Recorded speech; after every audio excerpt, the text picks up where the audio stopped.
चचा जान। कौन है? चचा जान।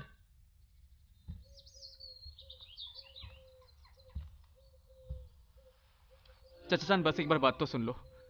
जो भी हुआ बहुत गलत हुआ, और यकीन मानो इसके लिए कोई भी सजा कम है। पर अल्लाह के वास्ते मुझे एक मौका तो दे दो। मौका? आखिर चाहते क्या हो? सिर्फ आप ही मुझे बचा सकते हो चचा जान इस तबाही से। आपकी बेटी से दस्तखत दिला दो इस माफीनामे पे। बाकी सब कुछ मैं संभाल लूंगा। बाकी सब? बाकी सब क्या बचा है हमारे लिए? घर जाओ। चचा जान, मैं अकेला नहीं था उस वक्त, लेकिन अभी अकेले ही बिगड़ी बनाने की कोशिश में हूं। बस एक आखिरी मौका तो दे दो। इंशाल्लाह शायद कुछ बचा सकूं।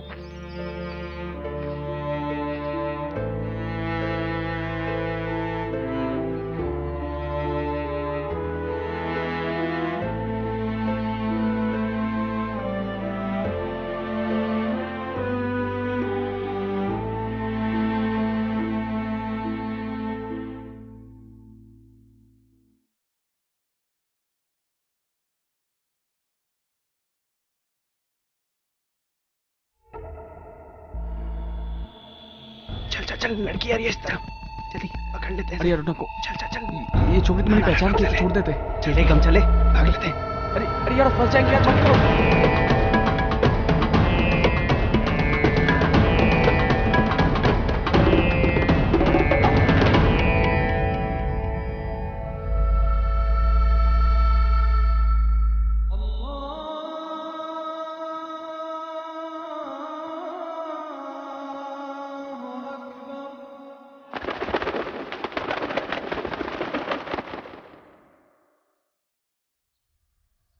बतौर कुरान शरीफ इस नापाक जुर्म से तुमने पूरी कौम को शर्मिंदा किया है।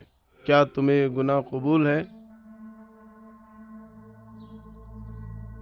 अब ऐसे हालात में रहमतपुर के रिवाजों के मुताबिक मजलूम ही मुल्जिम की सजा तय कर सकती है। पर यह बच्ची अभी तक तो हॉस्पिटल में मौत से जूझ रही है। इसलिए तमाम सलाह मशवरों के बाद ये जमात ने यह फैसला किया है कि दिलनवाज शेख को अस्मा परवीन से निकाह करना होगा, महर 1 लाख रकम के साथ। हुजूर माफ करो, मैं अपने गुनाह कबूल करता हूँ, पर मैं इस हरकत का हिस्सा नहीं था। मैं तो बस गलत वक्त पे गलत लोगों के साथ था। ये सब इतनी अचानक, पर मैं उससे निकाह कैसे, ये तो बिल्कुल। तो फिर तैयार हो जाओ कौम से बेदखल होने के लिए। तुम्हारा दुकान, पानी, बिजली का कनेक्शन, यार दोस्त कुछ भी नहीं रहेगा। ये होगी तुम्हारी सजा। रहम हुजूर रहम, सालों लगे मुझे अपने पैरों पर खड़े होने में। ये घर, ये दुकान और ईमानदारी के 2 पैसे, सब कुछ खत्म हो जाएंगे। और वैसे भी आसमा अभी नाबालिग है, उसे निकाह करना भी तो कानूनन जुर्म होगा। ये भी तो सोचने वाली बात है।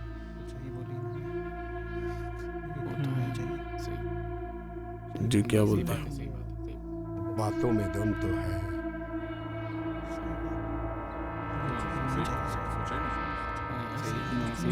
खामोश। हालात की नज़ाकत को देखकर हम इस नतीजे पर पहुंचे हैं कि दिलनवाज को जुर्माने के तौर पर 2 लाख की रकम और एक माफ़ीनामे पर अस्मा परवीन का दस्तखत लेकर अगले महीने की पंचायत से पहले जमा करना पड़ेगा। ये जमात यही मुलतवी होती है।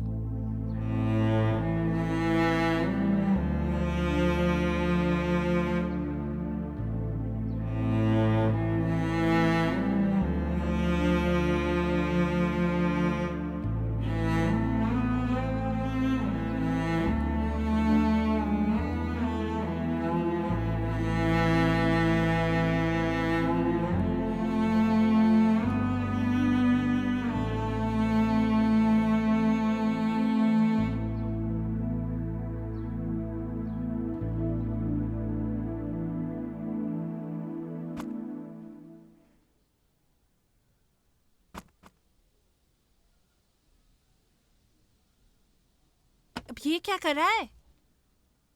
और भी कुछ करना बाकी रह गया क्या? सब कुछ बेच डालेंगे। बेच डालेगा मतलब? तूने कोई छोटी सी गलती नहीं की जो इन पैसों से ढक सकेगा। जुर्म किया है, एक घटिया जुर्म। एक पल भी अल्लाह पाक का नहीं सोचा तूने? मेरे शहर वाले दोस्त अम्मी, मेरे शहर वाले दोस्त मुझे इतनी बड़ी मुसीबत में डाल के भाग गए साले। उन्होंने उनकी औकात दिखाई, तेरे परवरिश में मैंने क्या कमी कर दी? अब हालत ही ऐसी अम्मी कि अगर मैं अल्लाह ताला की कसम खा के भी कहूँ कि मैंने कुछ नहीं किया, कोई नहीं मानेगा, कोई नहीं मानेगा अम्मी।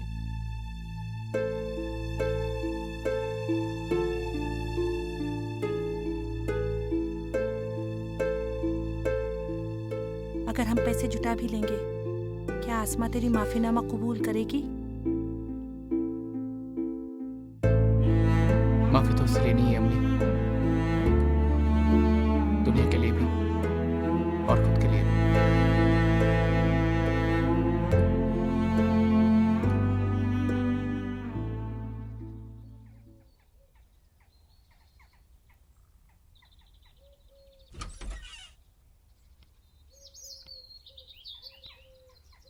यहां से 1 घंटे का रास्ता है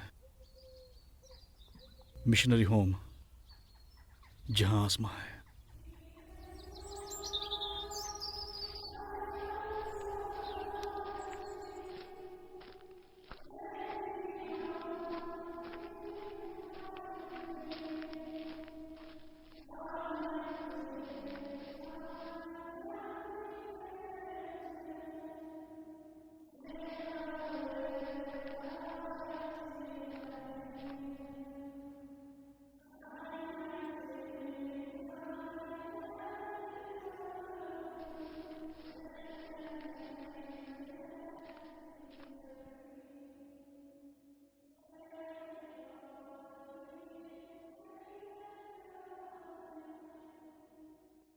उस 2 पल की हिमाकत से तुम लोगों को क्या हासिल हुआ ये तो नहीं मालूम, पर मेरी जीती जागती बच्ची कहीं खो सी गई है।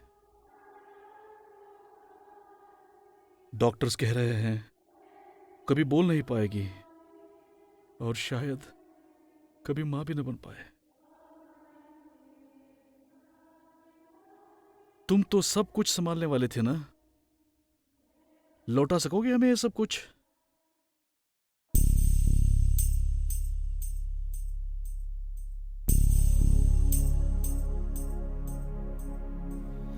सहमे हुए से जज्बातों को ना समझा हमने, बेचैनी थी उन नजरों में, देखा नहीं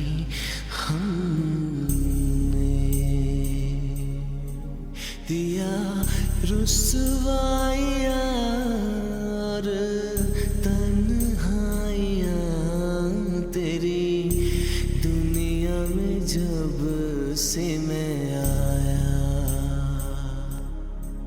मौला वे क्यों इश्क है बेजुबान, मौला वे अब ले मेरी जान, मौला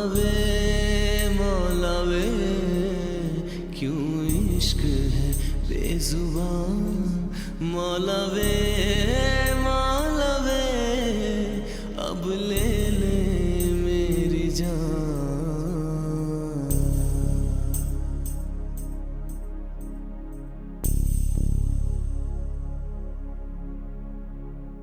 नादान था मैं आसमा, जो समझ ना पाया तुम्हारी हया में छिपी जज्बात को। अंधा था शायद, जो देख के भी अनदेखा किया उन बेचैन आंखों को। और शायद बहरा भी था, जो सुन ना पाया उन धड़कनों को, जो सिर्फ मेरे लिए धड़कती थी। और बदले में मैंने तुम्हें दिया तो सिर्फ रुसवाई।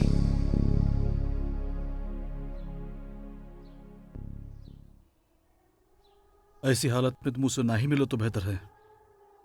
लाओ मुझे दो, मैं कोशिश करता हूं।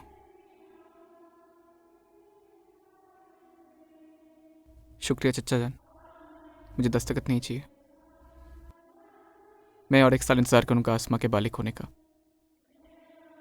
आगे उसकी मर्जी। होश में तो हो? शायद पहली बार होश में आया हूं चाचा जान। तरस खा के उससे निकाह करोगे? एक गलती सुधरने के लिए दूसरी गलती मत करो। दिल से अपनाना चाहता हूं उसे।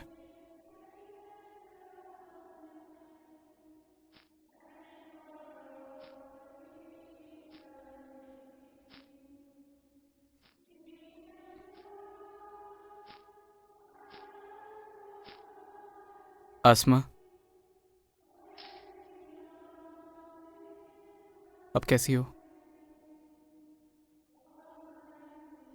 तुम्हें तो सब मालूम है ना? सिर्फ तुम्हें। मेरा यकीन मानो, मैंने उन्हें रोकने की पूरी कोशिश की थी। क्या हम एक बार फिर से पहले जैसा? हमदर्दी जताने नहीं आया हूं आसमा, और ना ही अपनी बेगुनाही का गवाह ढूंढने। बस आसमा, माफी के हकदार तो मैं हूं नहीं, और ना ही तुम्हें सहारा देने के लायक। फिर भी साथ देना चाहता हूं तुम्हारा। क्या तुम? इश्क रब्बा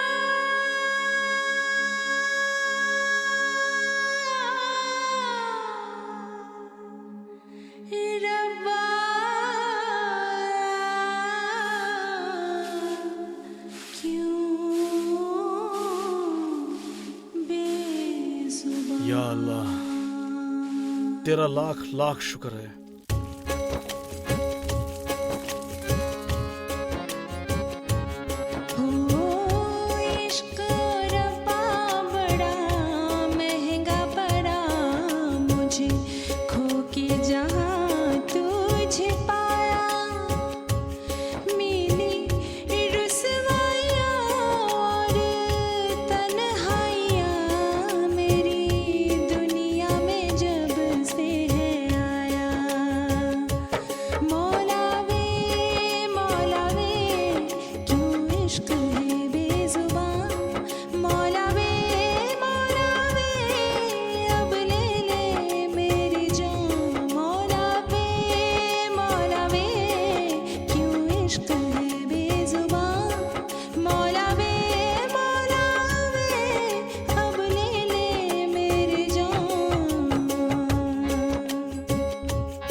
कुछ भी